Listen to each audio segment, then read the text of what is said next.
Je suis toujours dans le stand des éditions Paris. Je suis en compagnie de Makodou Ndiaye, qui est sénégalais, qui est journaliste, qui est enseignant, qui est chercheur et qui vient de mettre sur le marché en compagnie de Florence Alexis. Les deux ont signé ce livre, Les Noirs de France, 18e siècle à nos jours. Merci. Bonjour Makodou. Bonjour. Alors, Les Noirs de France, 18e siècle à nos jours, c'est un ouvrage que vous venez de publier avec Florence Alexis. Et que retrouve-t-on dans ce livre? Ce livre parle en particulier de grandes pages occultes de l'histoire de France. Vous savez que l'histoire de France a été écrite, surtout l'histoire de sous la Troisième République, autant de Michelet, qui ont mis en exergue l'histoire d'une France francisée avec comme panthéon Vercingétorix, Charlemagne, la bataille de Marignan et la bataille de Poitiers. Alors que depuis 2 siècles, il y a des Noirs qui vivent en France, en particulier au XVIIIe siècle, il y avait beaucoup de Noirs qui arrivaient en France, des Antilles, dans des bateaux, avec leur maître blanc planteur. Mais du fait d'une loi datant des Capétiens, en particulier Louis X le Hutin, quiconque arrivait en France était franc, donc était affranchi. Et ces Noirs sont arrivés en France, ils étaient 10 000 à Paris à la veille de la Révolution française. Et justement, cette question noire va surgir au cœur de la Révolution, notamment pour l'abolition de l'esclavage. Parce qu'on ne peut pas proclamer urbi et orbi l'égalité des droits, c'est-à-dire que les hommes naissent libres et égaux, et en même temps maintenir l'esclavage. C'était la grande contradiction de la Révolution française. Il y a des révolutionnaires français qui sont saisis de cette question, mais un peu tard, parce qu'en temps, la révolte a couvert à Saint-Domingue, où il y a eu un général de la Convention, s'appelait Toussaint Louverture, qui a allumé la première révolution décolonisatrice de l'histoire, ouvrant en tout cas beaucoup de perspectives, au pays même de l'Amérique latine.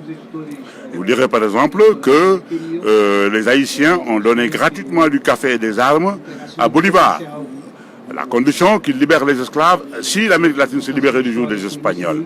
Et puis ensuite, il y a eu tout un processus, l'arrivée des Noirs américains, parce que longtemps la France avait été considérée comme un sanctuaire de liberté par les Noirs américains, et les Noirs américains sont arrivés en France, c'était surtout des métis issus des amours des colons avec leurs maîtresses, leurs servantes, leurs esclaves noirs, et pour échapper au courroux de leurs femmes, ils les envoyaient en France étudier, et ils ont créé l'école de la Nouvelle-Orléans, l'école de la Nouvelle Renaissance, si bien que se propage le mythe d'une France émancipatrice des Noirs. Et durant toute la période du 20e siècle, début du siècle, d'abord il y a l'engagement des tirailleurs africains, des soldats africains dans la Grande Guerre de 14, et l'engagement des Harlem Hellfighters, les Américains noirs, les troupes noires qui sont venus se battre aux côtés de la France. Et dans l'entre-deux-guerres, il y a tout un mouvement d'émancipation des Noirs qui se concrétise d'abord avec les mouvements pan-nègres, d'abord communistes, autour du mouvement ouvrier, avec Lamine Senghor, qui est un grand Kouyaté, Tovalou, avec des Antillais. Mais à l'époque, le grand combat, c'était pas l'indépendance, c'était l'assimilation, l'égalité de droits, ce qui signifiait l'égalité, en tout cas, sur le plan économique, sur le plan social et sur le plan politique. Par la suite, il y a eu le mouvement de la négritude qui s'est amorcé. En même temps, il y a eu une effervescence culturelle dans les deux guerres, entre les deux guerres, avec l'émergence de grands écrivains noirs. Ça a commencé par René Maran avec Batoara 1921, etc. Est-ce que dans votre livre, c'est une façon de rappeler à la France que les Noirs ont joué quand même un rôle, ont existé au sein de la société française depuis le 18e jusqu'à maintenant? Ou est-ce que ce sont des témoignages des gens des Noirs qui ont vécu au cours de ces périodes pour montrer leur présence en France? Mais d'abord, il faut que je vous dise une chose. En deçà de 1880, 65% des Français ne parlaient pas français. Ils parlaient leur patois alsacien, breton, comme le rappelait Père Jacques Elias dans Le Cheval d'Orgueil, un philosophe breton. Le processus de francisation des Français est concomitant au processus de colonisation. Les Français ont appris à parler le français en même temps que les Sénégalais et beaucoup d'autres pays, en même temps que beaucoup d'Antillais. On a voulu donner aux Français un ancêtre sympathique. personnifié, symbolisé par la personne de Vercingétorix à la bataille d'Alésia, etc. Et il a fallu, c'est l'armée d'abord, et ensuite l'école républicaine de Jules Ferry qui ont franchisé les Français.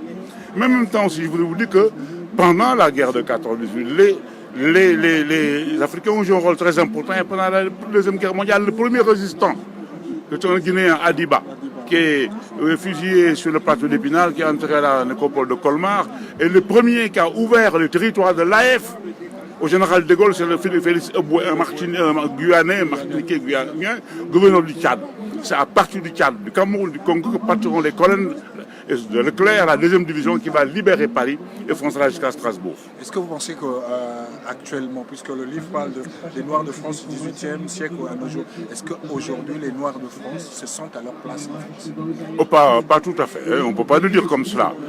C'est-à-dire que les identités, la France s'est longtemps forgé une identité meurtrière. Une identité ne doit pas être figée, elle doit être évolutive. Ben, je peux vous dire une chose, hein, il y a 3 500 000 années, nos ancêtres sont sortis de l'Afrique par les peuples du reste du monde. Si les Africains n'étaient pas venus en Gaule-Cantabrique, il n'y aurait pas d'Européens. Parce qu'on sait maintenant par la génétique que par un phénomène de mésocéphalie, de mutation génétique, ce sont les nègres qui sont transformés en blancs par mutation génétique. Le peuple du Néandertal, l'homme du Cro-Magnon. J'en passe, Skolak Baïkal. Makoudou Ndiaye, est-ce que ce livre s'adresse à un public particulier ou bien à tous les Africains ou bien à un public, par exemple, des jeunes issus de l'immigration, des afro-descendants, comme on dit? Il s'adresse à tout le monde, aux Français. Parce que les Africains amènent quelque chose, ils reçoivent quelque chose. Et ce qu'ils reçoivent doivent savoir qui ils reçoivent aussi. C'est très important. Et ça vous a pris combien de temps pour écrire cette œuvre? Vous savez, moi, je ne compte pas le temps. J'écris au fur et à mesure de mes loisirs et tout, quoi. Voilà. Bon, mais bon, je vous dirais que le livre, au départ, s'appelait La France noire. Mais on m'a plagié le titre. Je ne vais pas faire une querelle de Claire. Je l'avais écrit il y a longtemps et à ma grande surprise, quelqu'un a sorti et je sais pourquoi, dans quelles conditions. Mais je n'entends pas de procès, j'en suis pas là. Il faut lire le livre d'abord, ça qui est important.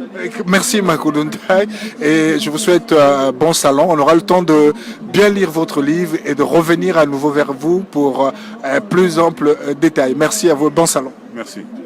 Merci à vous également et on se retrouve dans quelques minutes pour un autre entretien et pour vous faire vivre à longueur de journée, à longueur d'heure, le salon du livre sur Ziana TV.